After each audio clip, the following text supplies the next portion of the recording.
আসসালামু আলাইকুম বন্ধুরা। রেডমি তাদের নতুন আরেকটি চমক হিসেবে রেডমি 12C লঞ্চ করে দিয়েছে বাংলাদেশ মার্কেটে।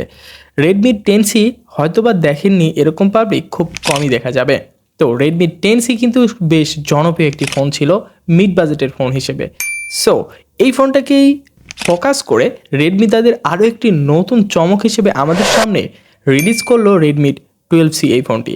15 থেকে 16 হাজার প্রাইস পয়েন্টের মধ্যে এটা কি আবারও বাংলাদেশের জাতীয় ফোন হতে চলেছে? 6 GB RAM, 128 GB phone storage, এছাড়াও 50 মেগাপিক্সেলের ক্যামেরা এবং 90 হার্জের রিফ্রেশ রেট, সব মিলিয়ে এই ফোনটা কি আসলেই মাখন হতে চলেছে?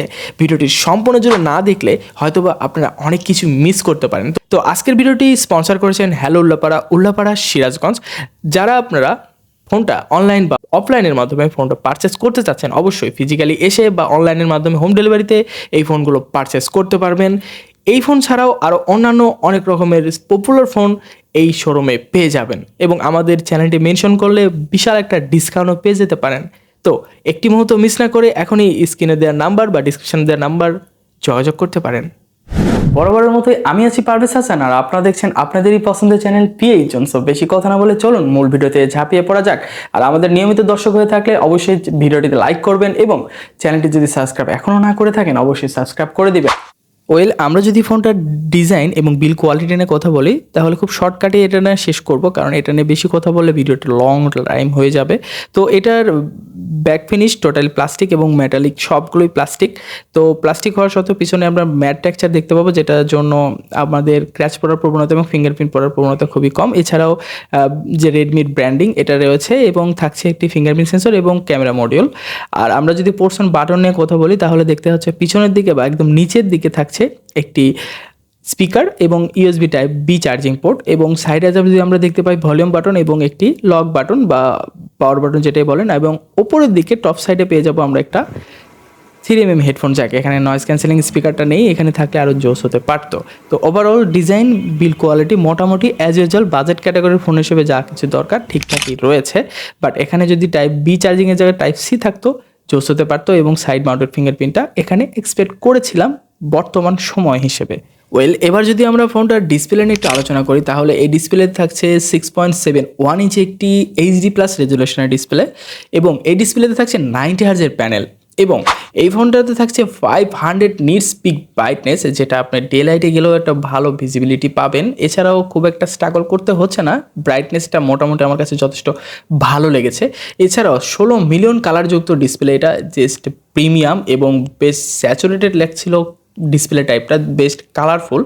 আর আপনারা এক দেখাতে বেস্ট প্রিমিয়ামই লাগবে, কারণ এটা ডিসপ্লে কিন্তু বেশ কালারফুল ছিল এবং দেখতে খুব ভালো লাগছিল। ভিউইং অ্যাঙ্গেলগুলো বেস্ট কাভার করতে পারছিলো, এখানে কোনো রকম আমি যে ডিসপ্লের ইস্যু এরকম কিছু চোখে পড়েনি। শার্পনেসের ঘাটতিটা খুব একটা লক্ষ্য করতে পারিনি, কারণ কালারটা খুব বেস্ট বুস্ট করছিল। আর শার্পনেস তো ঘাটতি হবে স্বাভাবিক, কারণ এটা একটা এইচডি প্লাস রেজুলেশন ডিসপ্লে, যেটা রেজুলেশন 720x1600 পিক্সেল। এখানে ফুল এইচডি প্লাস ডিসপ্লেটা দিলে বেস্ট হতে পারতো। এছাড়াও কর্নিং গলে গেছে কোনো প্রোটেকশন থাকছে না। অ্যাজ ইউজুয়াল একটা এন্টি বাজেটের ফোন হিসেবে যা কিছু দরকারি ঠিকঠাকই রয়েছে। এই ডিসপ্লেটা অ্যাকচুয়ালি যারা কন্টেন্ট ওয়াচিং করতে খুব পছন্দ করেন এবং গেমিংয়ের জন্য একটু বড় ডিসপ্লে দরকার, তো তাদের জন্য একদম পারফেক্ট। আর ডিসপ্লের রেজুলেশনটা ফুল এইচডি হলে আরও ভালো হতে পারতো, কারণ ডিসপ্লে সাইজটা একটু বড়, তো সেক্ষেত্রে রেজুলেশনের একটু ঘাটতি এবং নয়েজ চোখেই পড়ে। তো বুঝতেই পারছেন শার্পনেসের ঘাটতিটাকে একটু লক্ষ্য করতে পারবেন।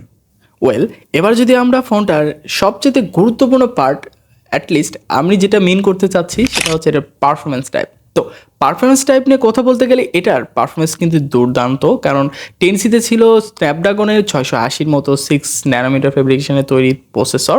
তো এটাতে কিন্তু 12nm প্রসেসর থাকছে, বাট এটা কিন্তু মিডিয়াটেকের G85 এর মতো পাওয়ারফুল চিপসেট থাকছে, যেটা গেমিংয়ের জন্য বেশ জনপ্রিয় এবং বেশ অপটোমাইজ একটি চিপসেট। তো এই ফোনটার ইউআই হিসেবে থাকছে MIUI 12, আর এটার যে আপনার ভার্সন থাকছে এটাও 12, বাট এটা আপগ্রেড করার পরে অ্যান্ড্রয়েড ভার্সন 13 হয়ে যাবে এবং ইউআই 13 বা 14 পেয়ে যাবেন, এটা নিশ্চিত। বাট কিছু কিছু বাগস হয়তো আপনার চোখে পড়বে, কারণ MIUIতে এই রকমের ছোটোখাটো বাগস আমরা প্রতিনিয়ত দেখে আসছি। সো আপডেটের জন্য প্রবলেম আশা করি এই বাজেটের ফোনগুলোতে খুব একটা হয় না, আর হলেও আপনার মেনে নিতে হবে, কারণ MIUIতে যে প্রবলেমগুলো আছে সেটা আমরা তো সবাই আজ জেনে আছি। তো এই ফোনটাতে যারা গেমিং টুকটাক করবেন তারা কিন্তু খুব ভালোভাবে আশা করি গেম করতে পারবেন, কারণ 90 হার্জের প্যানেল দেওয়া আছে যেটা একটা স্মুথনেস ভাব দিবে এবং 6.1 ইঞ্চি বা 7.1 ইঞ্চি একটি ডিসপ্লে দেওয়া আছে, যে কারণে গেমিং পারফরমেন্স আশা করি খুব একটা ভালোই পাবেন। আর আর যদি আপনি খুব বেশি বড় গেমার হয়ে থাকেন বা হেভি গেমার হয়ে থাকেন তো তাদের জন্য আরও বেটার ফোন আছে, তো সেগুলো সাজেস্ট করবো। বাট যারা নর্মাল ইউজার রয়েছেন as like free fire gamer বা পাবজি খেলেন বাট লো সেটিংসে খেলেও আপনাদের কোনো প্রবলেম নাই, তো তাদের জন্য একদম ঠিকঠাক। এবং মাল্টিমিডিয়া কনজিউম এবং ডে টু ডে টাস্কের জন্য এই ফোনটা একদম পারফেক্ট এই সময়ে। আর যদি আপনি রেগুলার বেসিক্সে ইউজ করতে চান তাহলে ডে টু ডে টাস্কের জন্য বেশ ভালোই ছিল। আর অ্যাপ ওপেনিং ক্লোজিং টাইমটা বেশ ভালো ছিল, শাটার স্পিডটা মোটামুটি অ্যাজ ইউজুয়াল মনে হয়েছে।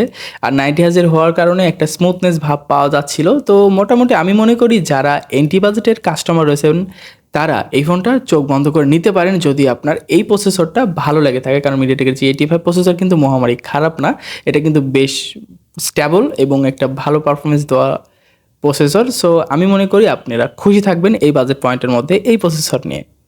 তো এই ফোনটির দুইটি ভেরিয়েন্টে আপনারা দেখতে পাবেন, 6/128 GB এবং 4/64 GB, বাট 6/128 GBতে বাংলাদেশে অ্যাভেলেবেল রয়েছে।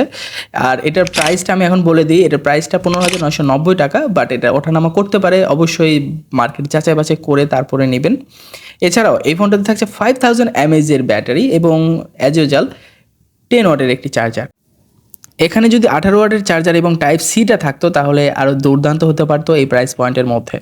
তো আমি মনে করি as a budget category phone হিসেবে একদম স্টেবল এবং অ্যাভারেজ একটা পারফরমেন্স পাবেন এই ফোনটা থেকে।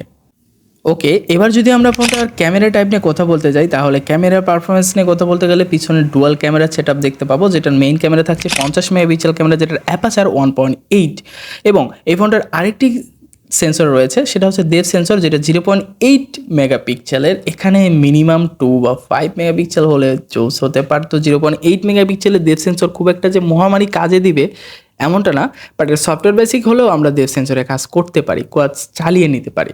তো ডুয়েল ক্যামেরা পিকচার স্যাম্পল চোস লাগিয়েছে আমার কাছে, বাট 50 মেগাপিক্সেলের প্রাইমারি ক্যামেরা দিয়ে আমরা কিছু কিছু পিকচার স্যাম্পল তুলেছি, আমার কাছে যথেষ্ট ভালো লেগেছে। বাট কিছু কিছু সময় লাইটের আপনার ঝাপসা করে দিচ্ছিল, বা লাইটের প্রপার ওয়েতে লাইট বা প্রপার লাইটে না গেলে পিকচার কোয়ালিটি অতটা ভালো পাওয়া যায় না, বেশ নয়েজ দেখা যায়, শার্পনেসের ঘাটতি চোখে পড়ে যায়। আর ডেপথ সেন্সর দিয়ে পিকচার তুললে দেখা যাচ্ছে আপনার পিকচারগুলো খুব সুন্দর ক্যাচ করতে পারে, বাট আপনার এজ ডিটেকশানগুলো বেশ সফটনেস করে দেয় এবং বেশ মিসম্যাচ করে, আমি চোখে পড়েছে, আমার খুব লক্ষ্য করেছি। আর আমরা ইনডোরে পিকচার কিছু নিয়েছি, তো আউটডোরে পিকচার সেভাবে করা হয় নাই। তো আউটডোরে পিকচারগুলো আশা করা যায় ডে লাইটে পিকচারগুলো আপনারা বেশ সুন্দরই পাবেন, কারণ এর ডিসপ্লে কোয়ালিটি যা বেশ সুন্দর, তো সেক্ষেত্রে আপনার যে ভিউইং এক্সপিরিয়েন্সটা বেটার হবে আশা করা যায়। এছাড়াও আপনার ফ্রন্ট ক্যামেরার পিকচারগুলো বেশ ভালোই লেগেছে। ফ্রন্টে থাকছে 5 মেগাপিক্সেল ক্যামেরা, এটা মোটামুটি মানিয়ে নেওয়ার মতো অ্যাজ এ বাজেট ক্যাটাগরির ফোন হিসেবে। তো এখানে মিনিমাম 8 মেগাপিক্সেল থাকলে ভালো লাগতো, বাট সবাই 5 মেগাপিক্সেল দিচ্ছে, তো এই ক্ষেত্রে 5 মেগাপিক্সেল আমরা মেনে নিচ্ছি এই সময় এসেও। তো মোটামুটি বলা যায় যে এই বাজেট ক্যাটাগরির ফোন হিসেবে রেডমি 12C এই ফোনটাতে যা কিছু রয়েছে বা ক্যামেরার স্যাম্পল আমার কাছে মোটামুটি অ্যাজ ইউজুয়াল মনে হয়েছে, বাট খুব একটা বেশি ভালো লাগে নাই, ঠিকঠাক রয়েছে আমি মনে করি বাজেট ক্যাটাগরির হিসেবে। বাট এর চাইতেও বেটার কিছু আশা করেছিলাম এই প্রাইস পয়েন্টের মধ্যে। বাট আমি ইনডোরে পিকচারগুলো দেখেছি, আউটডোরে পিকচারগুলো হয়তো বা এর চাইতেও বেটার দিতে পারে আপনাদের জন্য।